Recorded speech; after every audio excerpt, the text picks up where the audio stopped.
All right, so this morning I'm going to talk about network management with ArcGIS. And a lot of what I'm going to talk about really centers on the work that Esri's done to build what we call the utility network. So for those of you who maybe aren't familiar, the utility network is next generation enterprise technology along with some solutions and tools and an information model that Esri's created to help meet the evolving information needs of modern utilities.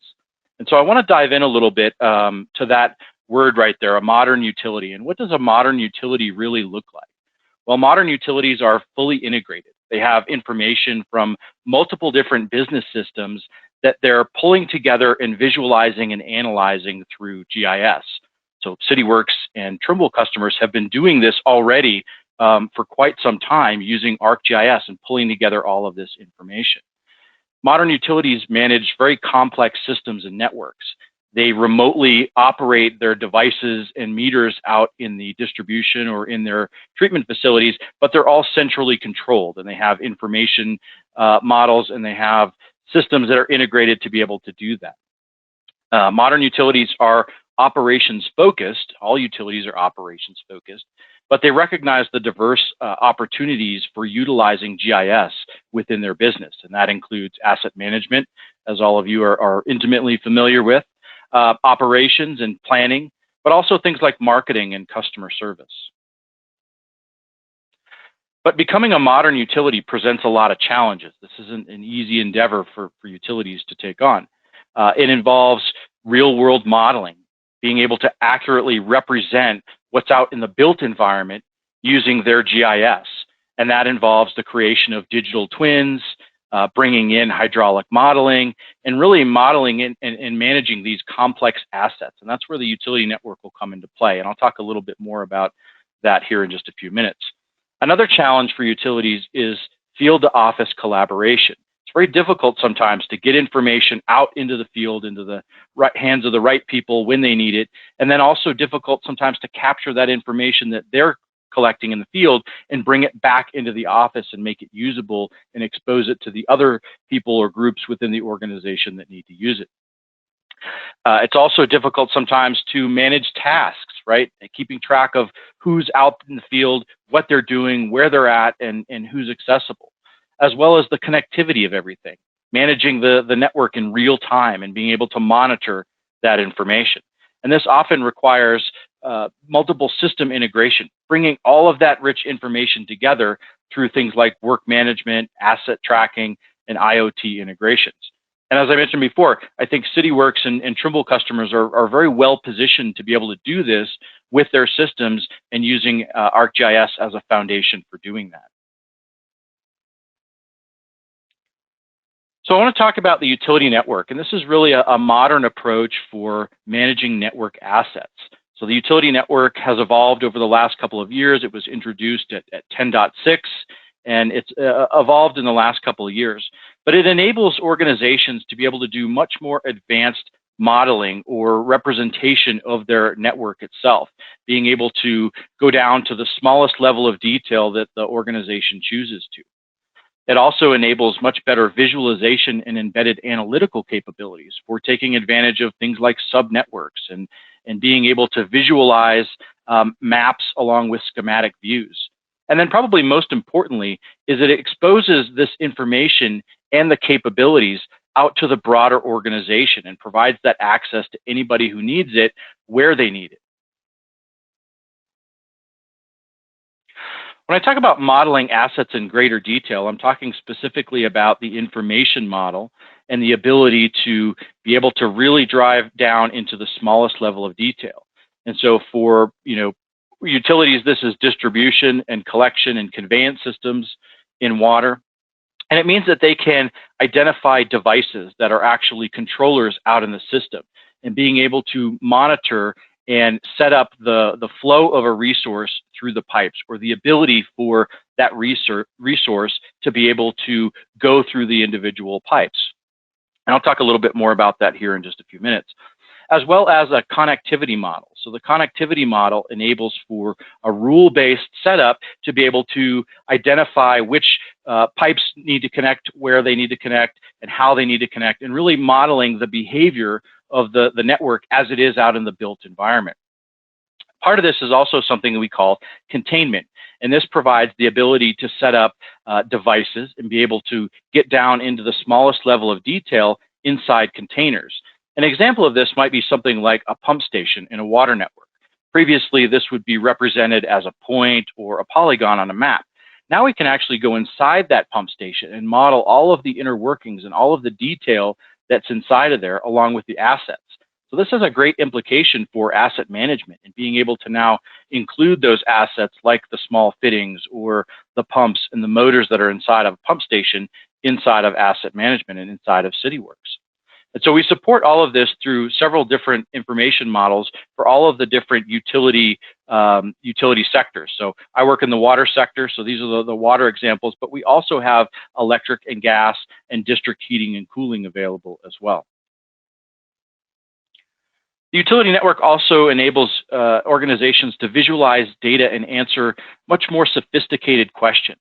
So water examples look like maybe understanding water loss by defining district metered areas or DMAs. These are subsets of the network system to be able to identify the flow of water in and out compared to the consumption, and being able to understand if there's really water loss in a particular area.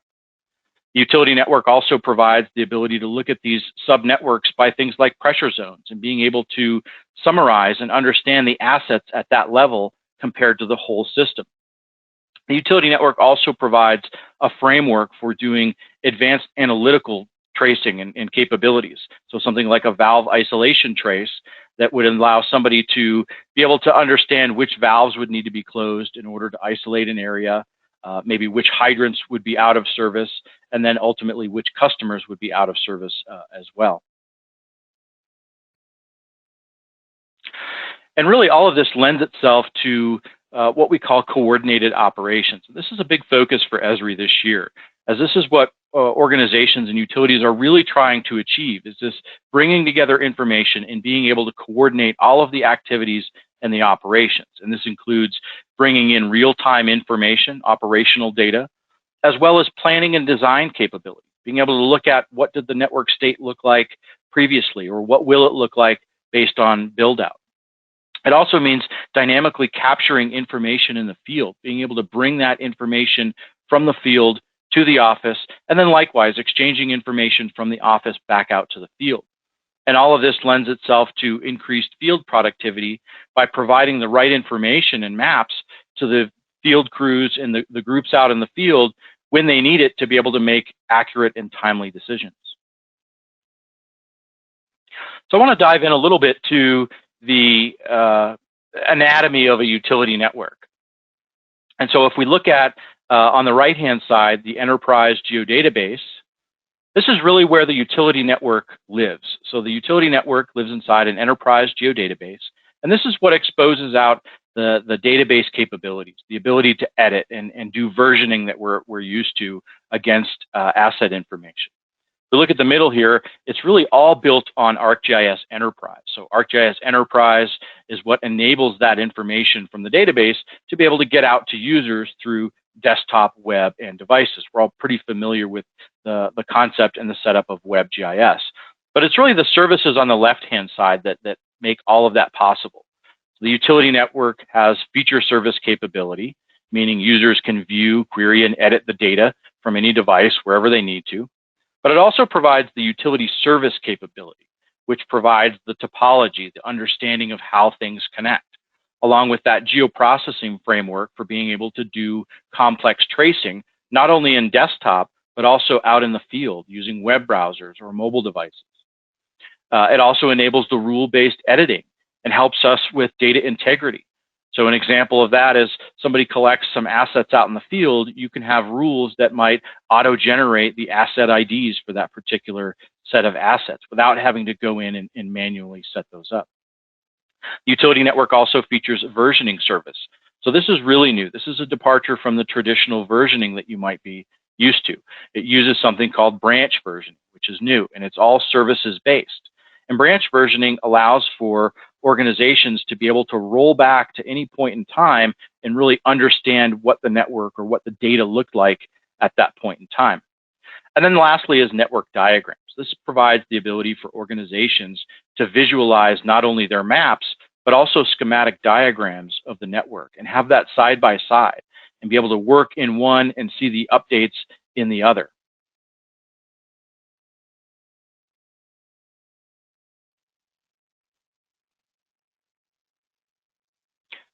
So I want to quickly just look at the architecture for utility network inside of ArcGIS Enterprise.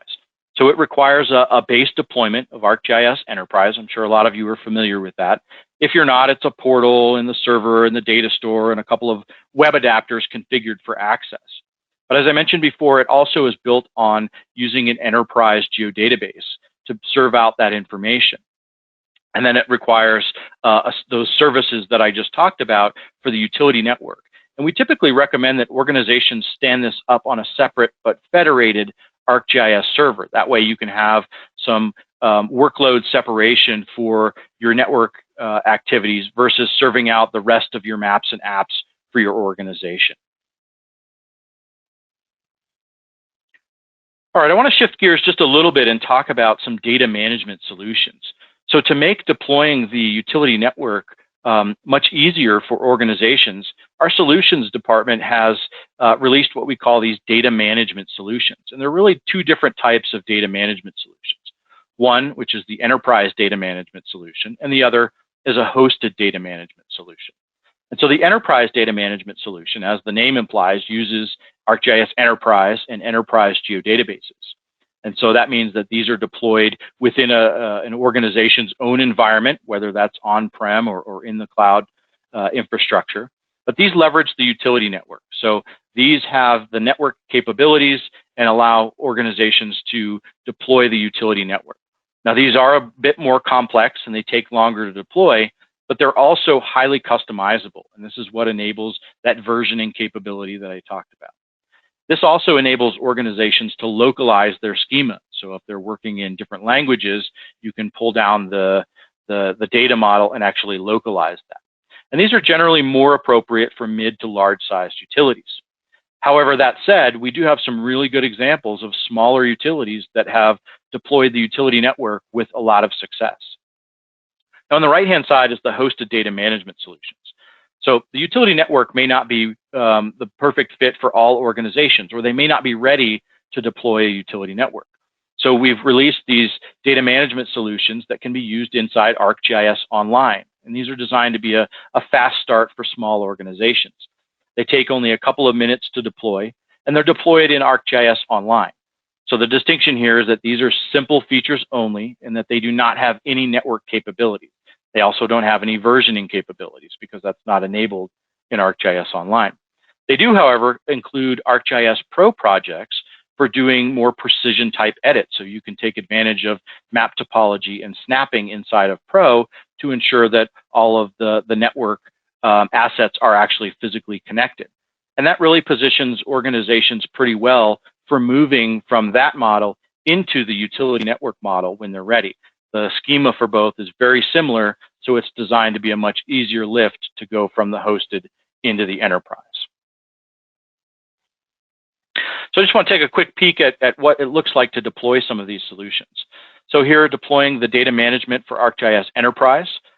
Although it's ArcGIS Enterprise, it still requires that you have ArcGIS Online, at least for right now, for the initial deployment. So it uses the ArcGIS Solutions app inside of ArcGIS Online to be able to deploy the Pro project, which you can then download from online into your ArcGIS Pro and then deploy into ArcGIS Enterprise. So I know that's a little bit confusing, but it does for the time being require both. From there, organizations will configure the asset packet. That's really the data model that makes a utility network, a water network, or a sewer network, or an electric or gas network. So the idea is that you configure the asset package. You'll probably need to extend the schema a little bit to match the schema that you have for your organization. Do some prototyping, make sure everything's good, and then load that into your ArcGIS Enterprise. Now you'll notice the arrow that says experience in single user environment. Earlier I said this requires ArcGIS Enterprise. The utility network does work inside of a file geodatabase. So for organizations with only one user or for prototyping, you can deploy the utility network in a file geodatabase. But once it's in ArcGIS Enterprise, then you can publish out those services that I talked about. And then part of the solution sets up the network editor inside ArcGIS Pro, which is a pro project with a whole suite of templates for editing, as well as a web application for setting up viewing applications for other users within the organization.